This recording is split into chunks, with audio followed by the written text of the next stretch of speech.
point I'm getting at is twofold. One is that Stratcom is something to reckon with. There's a circular pattern here where Stratcom people and people in hardline think tanks argue for a more assertive stance, not only for Stratcom, but for American foreign policy.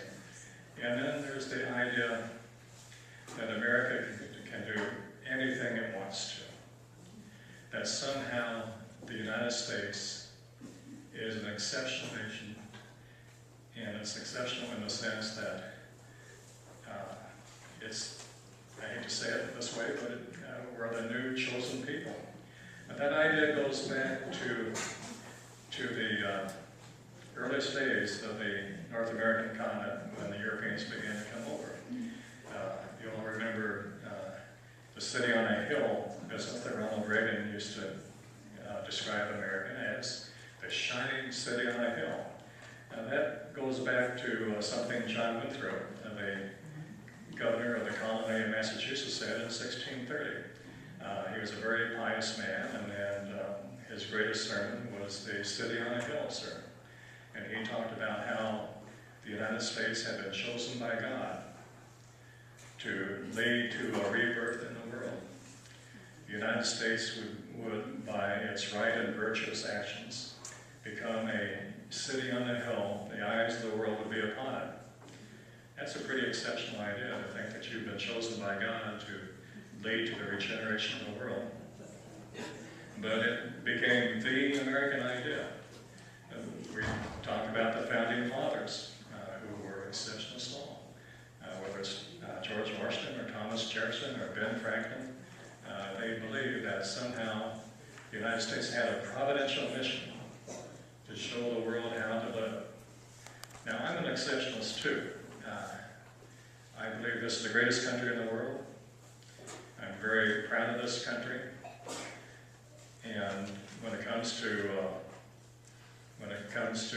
the United States, I'm very patriotic. When it comes to foreign policy, though, I think exceptionalism is dangerous. I think we should do everything possible in this country, domestically, to build a better and more just society.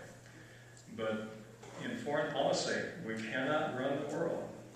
We simply can't do it. There's a huge debate after the fall of the Soviet Union about America as the global policeman. It was a unipolar moment, according to Charles Krauthammer and other people. We had won the Cold War, and that was our turn to carry American ideals throughout the world. We would show everybody how to live.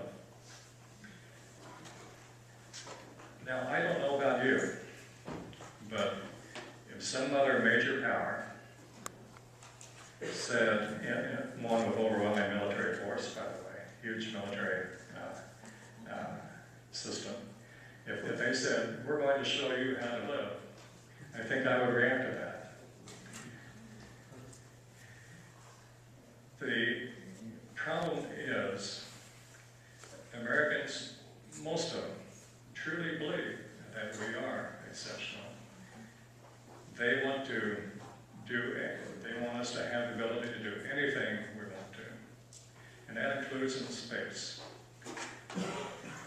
The United States, beginning with President Reagan, and this accelerated in later years, developed a space doctrine that said we were the only nation that had the right and perhaps the duty to develop space weapons.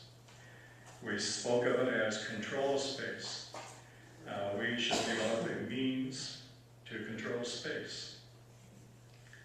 Nobody else should have that right. And the reason we awarded it to ourselves is because we're a benign nation. We're never aggressive. You can find these kinds of statements in document after document that we're a benign nation, we're never aggressive, and that other countries can trust us to control space for the good of humankind. Now that's an old idea too. Really, that idea was first articulated during the Eisenhower years by the head of the Air Force, Chief of Staff of the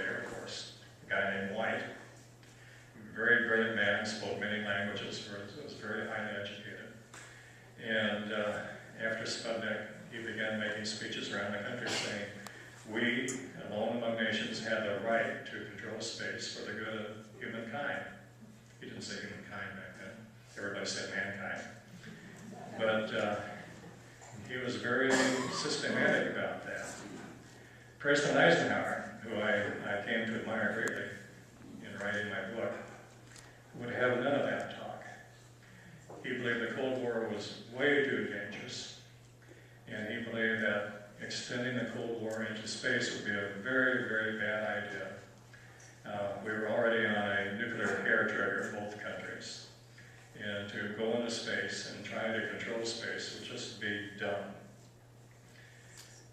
Eisenhower developed a policy, even before Sputnik, of space for peaceful purposes. He believed that space could serve the needs of mankind in many ways, but serving mankind did not include weaponizing space. Eisenhower persisted in that. He believed, however, that he had to prove to his generals and his hardliners and his own cabinet, his own administration, that the Soviet Union was not going to dominate space and that the Soviet Union was not going to attack America. You may recall that there was a real move back in the late 40s and into the 50s to engage, for the United States to engage in preemptive war. The preemptive war meant this: the Soviet Unions were going to attack us someday, so let's do it first. Let's do it before they get too strong. General LeMay, who was the main commander, not the first commander, but certainly the guiding force in strategic air command back in those days, was a preemptive strike guy. He was sending his own planes secretly over the Soviet Union in order to provoke war. He was fairly candid about that in later years. He said if it were up to him, he would have ordered a strike against the Soviet Union before they got too strong. And he was trying to provoke the Soviet Union to do something like shoot down a plane, and so he could send his planes over. The Eisenhower administration did not go along with that. Eisenhower, who had been general of the armies in World War II, knew something about the horrors of war. He was very much against using the atomic bomb in 1945, and after the war, he worked in a very systematic way and even a tireless way to achieve some sort of breakthrough between his administration and the Soviet Union.